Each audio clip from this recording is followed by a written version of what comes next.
Hey, what's up? My name is Shemika. I'm the owner of Kafune Amor Hair Care. I provide lace wig installation and maintenance products for individuals who wear lace wigs and also provide customized hair units for individuals who are suffering from hair loss.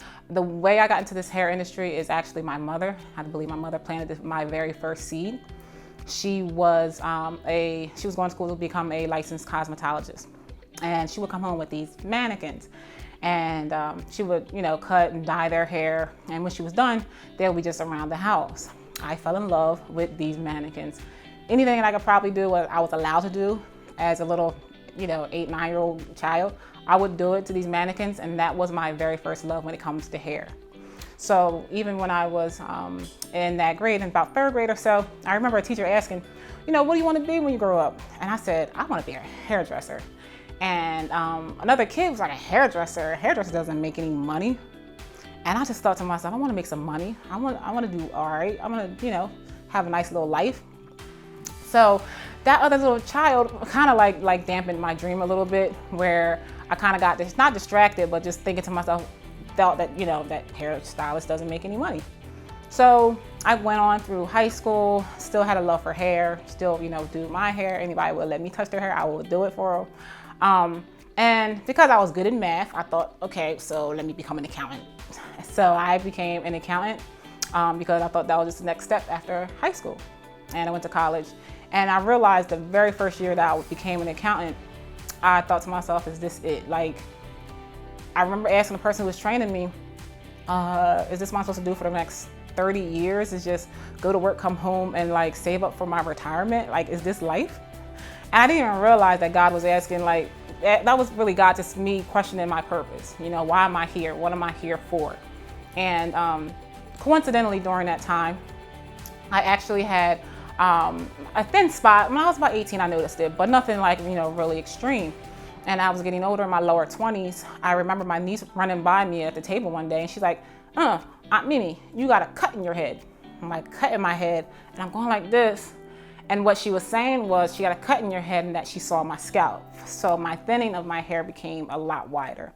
And as time went on, I started going to dermatologists. And as I'm going to dermatologists, I'm getting creams, I'm getting shampoos, these other products that just didn't seem to be working. I'm using, over-the-counter products. And then I started getting the ejections. And then the ejections, I was getting them into my arm. And then eventually went to my scalp. So as it started going to my scalp, I remember just leaving the doctor's office like crying, like literally just crying, a lot of emotions, a lot of just feeling sadness, because one of the nurses was saying, and I don't think she was supposed to tell me this, she was like, well, it doesn't stop it, it just slows it down. And I'm just like, slow it down? Like, I gotta do this for the rest of my life? I'm not doing this.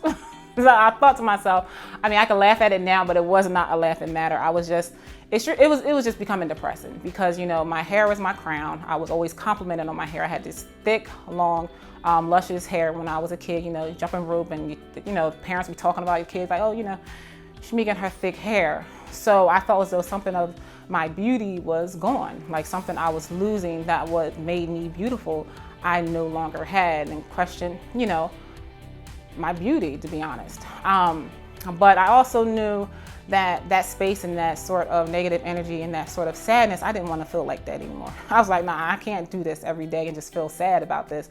I got to figure something out. So that's how I started researching, started learning about hair wigs and customized units, and how I can integrate my own natural hair with a customized piece. And that's how I started the very first portion of me just getting into the hair industry and being able to just learn how to make myself feel good, because I wasn't really a wig or braid wearer. So I decided to start customizing units. And from there, I was actually able to help other people. So that's how I actually started into this business of customizing hair units, serving people in a space that looked like me. They resembled me. I understood them. I understood how they felt. I understood how I could produce a product that would make them feel better, because it made me feel better. So for me, it was able for me to help someone else, had made me feel really good about myself, that I'm able to help somebody else feel good. So just through that experience, I learned how to also customize products where I'm able to attach the wigs in a secure fashion. And as I grew older, I realized there were a lot of things that I needed. I needed to be able to put my wig on quickly. I needed to be able to feel secure if I was to go on the beach or go, to a beautiful island with Bay, right? I knew that I needed those type of items to so I can live my life and not allow for my hair loss to be an issue. So that's how I actually started Kafune Hair. And a little other portion of when I was in the business, when I took my break, it was consistent of me wanting to get back into the business. And I didn't know why, I didn't know how I was going to get back into it, but it was just something just kept nagging on me. I took a 5-year break and I said I had to take a pause when I had my son. And even though I had my son, I wanted to be very present, but there was another part of me and another part of my life that I just couldn't let go. And then it just kept nagging on me. And one day I was out and I was in Texas, and my girlfriend said, she was like, well, Shemika, if that sort of energy and that sort of spirit keeps coming back up, that means it was meant for you to do it. It was meant for you to be here. It was meant for you to go back and to share your gift with others and to serve others who look like you and feel like you and that you're able to serve. So that's how I came back into this business as Kafune Amor Hair, and that's my story.